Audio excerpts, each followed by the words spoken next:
បាទជំរាបសួរបងប្អូនអរគ្នាអឺនៅក្នុងវីដេអូរបស់ខ្ញុំនេះខ្ញុំនឹងចែករំលែកនៅ3ចំណូលដែលជាចំណូលធំធំពីបងប្អូនដែលចង់រកលុយពី YouTube ចំណូលទី1គឺអឺពាណិជ្ជកម្មបើយើងនិយាយថា ad ដែលបងប្អូនអរគ្នាជាគោលបំណងធំហើយជាចំណូលធំប៉ុន្តែមុននឹងខ្ញុំនិយាយអំពីចំណូលទាំង3ធំខ្ញុំសូមញែកចេញជា2 content បានន័យថាមាតិការបស់បងប្អូនទាំងអស់គ្នាដែលកំពុងតែផលិតហ្នឹងគឺគោលបំណងអីហ្នឹងគឺជាចំណុចសំខាន់ហ្នឹងបានជាខ្ញុំលើកអំពីការបែងចែកនិងញែកមាតិកាចេញជា2នេះគឺវាមានរឿង2ធំទី1បងប្អូនទាំងអស់គ្នាចង់រកលុយ193ប្រទេសតាមរយៈវីដេអូរបស់បងប្អូនទាំងអស់គ្នាទី2បងប្អូនអរគ្នាអាចរកលុយពីការប្រម៉ូទខ្លួនឯងគឺយើងហៅថា personal branding ដែលបងប្អូនអរគ្នាអ្នកផលិតមាតិកាជាពិសេសគឺអ្នកផលិតមាតិកាដែលគាត់មានបំណងនៅក្នុងការធ្វើអាជីវកម្មខ្លួនឯង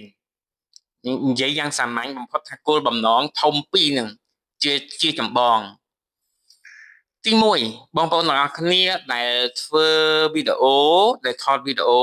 ដែលអត់ចេញមុខជាការថតវីដេអូបែបលក្ខណៈទូទៅសម្រាប់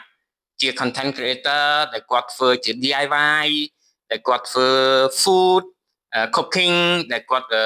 walk street city tour ឬក៏ធ្វើជា vlog អីដែលអត់ចេញមុខខ្លួនឯងសម្រាប់ fan របស់គាត់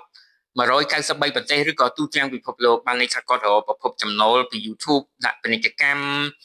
គាត់រកប្រភពចំណូលពី membership គាត់រកប្រភពចំណូលពី shopping នៅលើ YouTube អីផ្សេងយើងមាន6 7ប្រភពចំណូលចឹងទៅពី YouTube មកទាញពី YouTube មកអាហ្នឹងខ្ញុំលើកទឹកចិត្តបងប្អូនអរគ្នាធ្វើ content ដែលអត់ចេញមុខអញ្ចឹងទៅបាទដែលអ្នកទាំងអស់គ្នាឃើញស្រាប់ហើយថា content ណាដែលជា content ដែលអត់និយាយភាសាខ្មែរ content ដែលអត់ចេញមកឬក៏ content ដែលចេញមកដែរតែនិយាយភាសាអង់គ្លេស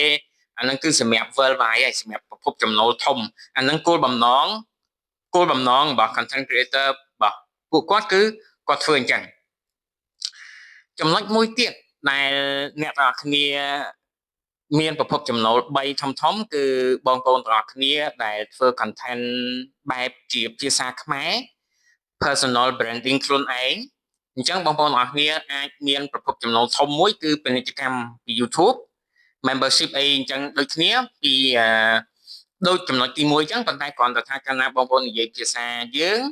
ឬក៏ promote personal branding យើងអានឹងមានតែ fan នៅក្នុងស្រុកយើងឬក៏ជនជាតិខ្មែរដែលគាត់រស់នៅបរទេសគាត់អាចមើលបានប៉ុន្តែសួរថាតើមាតិកាដែលបងប្អូនទាំងអស់គ្នាធ្វើហ្នឹងសម្រាប់ជាប្រយោជន៍ដល់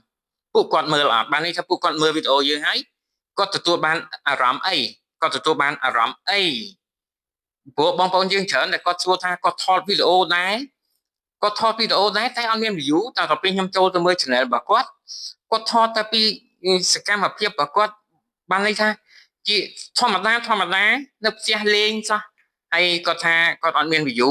អញ្ចឹងវាមិនអីចម្លែកទេព្រោះអាហ្នឹងវាអត់មាន view អញ្ចឹងហ៎បាទអញ្ចឹងទី1បងប្អូនអរគ្នាត្រូវកសាង personal branding ហ្នឹងហើយប្រភពចំណូលទី2គឺ sponsor ក្រុមហ៊ុនឬក៏